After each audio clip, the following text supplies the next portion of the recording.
Hi friends, എല്ലാവർക്കും വേറിട്ട രുചിയിലേക്ക് സ്വാഗതം.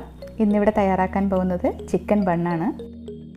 ബേക്കറിയിൽ നിന്ന് കിട്ടുന്ന പോലത്തെ വളരെ ടേസ്റ്റി ആയിട്ടുള്ള ചിക്കൻ ബൺ വളരെ എളുപ്പത്തിൽ തയ്യാറാക്കിയെടുക്കാം. എങ്ങനെയാണെന്ന് നോക്കാം.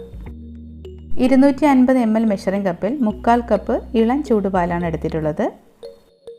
ഇതിലേക്ക് 1.5 ടീസ്പൂൺ ഇൻസ്റ്റൻറ്റ് ഈസ്റ്റ് ഇട്ട് കൊടുക്കാം. വലിയ തരികളോട് കൂടിയ ഈസ്റ്റ് ആണെങ്കിൽ 2 ടീസ്പൂൺ വരെ ഇടാം.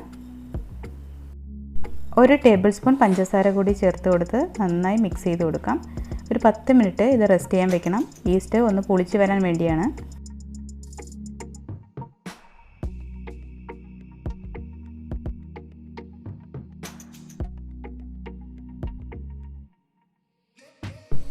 ഈസ്റ്റ് നന്നായി പൊങ്ങി വന്നിട്ടുണ്ട്. നന്നായി ഒന്ന് മിക്സ് ചെയ്ത് കൊടുക്കാം. ഒരു 1/4 ടീസ്പൂൺ ഉപ്പ് കൂടി ഇട്ട് കൊടുക്കാം. 2 ടേബിൾ സ്പൂൺ പാൽപ്പൊടി കൂടി ഇടുന്നുണ്ട്. നന്നായി ഒന്ന് മിക്സ് ചെയ്ത് കൊടുക്കണം. പാൽപ്പൊടി ഇല്ല എന്നുണ്ടെങ്കിൽ ഇട്ടില്ലെങ്കിലും കുഴപ്പമില്ല. ഇനി ഇതിലേക്ക് മൈദമാവ് ഇട്ട് കൊടുക്കാം. 250 ml മെഷറിംഗ് കപ്പിൽ 2 കപ്പ് മൈദമാവാണ് ഇട്ട് കൊടുക്കുന്നത്.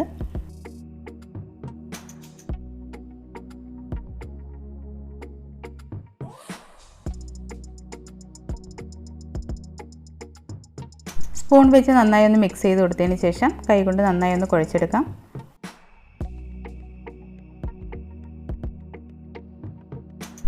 രണ്ട് ടേബിൾ സ്പൂൺ ബട്ടർ കൂടി ഇതിലേക്ക് ചേർത്ത് കൊടുക്കാം.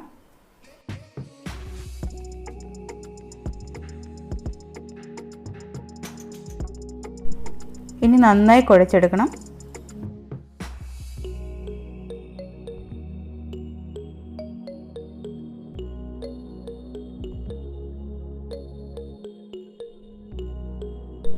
ഇപ്പോൾ ഒരു ലൂസ് പരുവത്തിലാണ് മാവ് കിട്ടിയിട്ടുള്ളത്. ഇത് കിച്ചൺ കൗണ്ടർ ടോപ്പിലിട്ട് നന്നായി ഒന്നുകൂടി ഒന്ന് കുഴച്ചെടുക്കണം.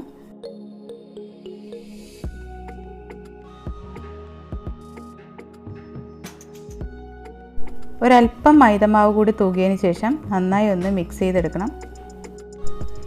ആ ഒട്ടുന്ന പരുവം ഒന്ന് മാറ്റിയെടുക്കാൻ വേണ്ടിയാണ്. ഒരുപാട് മൈദമാവ് ഇടേണ്ട ആവശ്യമില്ല. കുറേശ്ശെ മൈദമാവ് ഇട്ട് നന്നായി കുഴച്ചെടുത്താൽ മതി.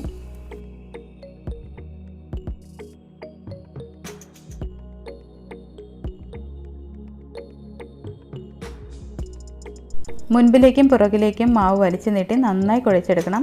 ഒരു 7 മിനിറ്റ് നന്നായി തന്നെ കുഴച്ചെടുക്കണം. ഇങ്ങനെ കുഴച്ചെടുക്കുമ്പോഴാണ് ബന്ന് നല്ല സോഫ്റ്റായി കിട്ടുന്നത്. മാവ് ഇപ്പോൾ നന്നായി കുഴച്ചെടുത്തിട്ടുണ്ട്. നല്ല സോഫ്റ്റായി കിട്ടിയിട്ടുണ്ട്. ഒരു പാത്രത്തിലേക്ക് ഒരല്പം ഓയിലോ ബട്ടറോ ഗ്രീസ് ചെയ്ത് കൊടുക്കാം. മാവിന് മുകളിലേക്കും ബട്ടർ തേച്ച് കൊടുക്കുന്നുണ്ട്. ഇത് ഇനി ഒരു 2 മണിക്കൂർ റെസ്റ്റ് ചെയ്യാൻ വയ്ക്കാം. അപ്പോൾ ഇത് നന്നായി പൊങ്ങി വരും.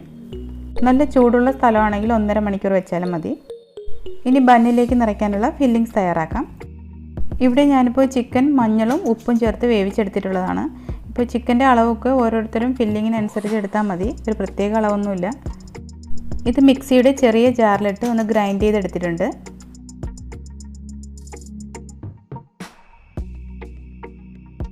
ചൂടായ പാനിലേക്ക് ഓയിൽ ഒഴിച്ചു കൊടുക്കാം. ഇവിടെ ഞാനിപ്പോൾ സൺഫ്ലവർ ഓയിലാണ് എടുത്തിട്ടുള്ളത്. എണ്ണ ചൂടായി വന്നിട്ടുണ്ട്. ഇതിലേക്ക് ഇഞ്ചിയും വെളുത്തുള്ളിയും ചതച്ചത് 1 ടേബിൾ സ്പൂൺ ചേർത്ത് കൊടുക്കാം.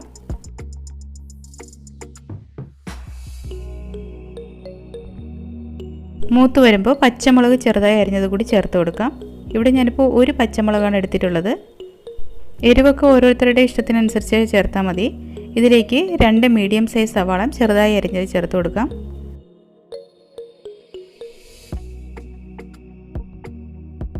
നന്നായി വഴറ്റിയെടുക്കാം. ഇതിലേക്ക് ഞാനൊരു 1/2 ടീസ്പൂൺ ഉപ്പ് കൂടി ചേർത്ത് കൊടുത്തിട്ടുണ്ടായിരുന്നു.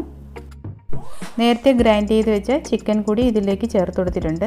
നന്നായി ഒന്ന് ഇളക്കി യോജിപ്പിക്കാം. 1 ടേബിൾ സ്പൂൺ മൈദമാവ് കൂടിയിട്ട് നന്നായി ഇളക്കി യോജിപ്പിക്കണം. മൈദമാവ് ഒന്ന് മൂത്ത് വരുമ്പോഴേക്കും ഇതിലേക്ക് ഒരു 1/2 കപ്പ് പാല് കൂടി ചേർത്ത് കൊടുക്കാം. നന്നായി ഒന്ന് മിക്സ് ചെയ്ത് കൊടുക്കണം. ഒരു 1/2 ടീസ്പൂൺ കുരുമുളക് പൊടി കൂടി ഇടുന്നുണ്ട്.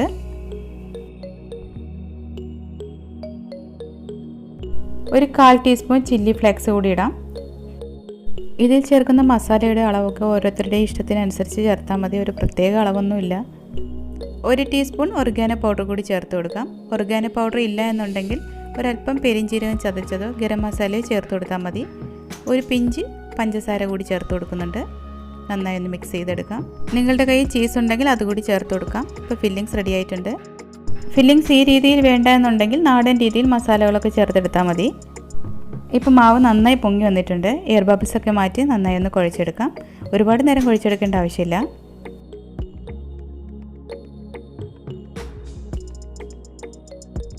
എത്ര ബന്നുകളാണോ വേണ്ടത് അത്രയും പീസസായി മാവ് കട്ട് ചെയ്തെടുക്കാം. ഇവിടെ ഞാനിപ്പോൾ ഒരു 8 ബന്നാണ് ഉണ്ടാക്കുന്നത്.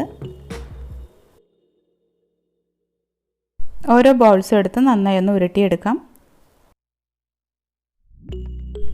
ബോൾസ് ഉരുട്ടിയെടുക്കുമ്പോൾ മാവ് ഒന്ന് അടിയിലേക്ക് മടക്കി വെച്ച് കൊടുക്കണം. ഇതുപോലെ ഉരുട്ടിയെടുത്താൽ മതി. ഒരല്പം മൈദമാവ് തൂകിയതിന് ശേഷം പരത്തിയെടുക്കാം. ഒരുപാട് നൈസായിട്ട് പരത്തേണ്ട ആവശ്യമില്ല. ഇനി ഇതിലേക്ക് ഫില്ലിങ്സ് വെച്ച് കൊടുക്കാം. ഇനി ഇത് ഞൊറിവുകളോടുകൂടി ഇങ്ങനെ മടക്കിയെടുക്കാം.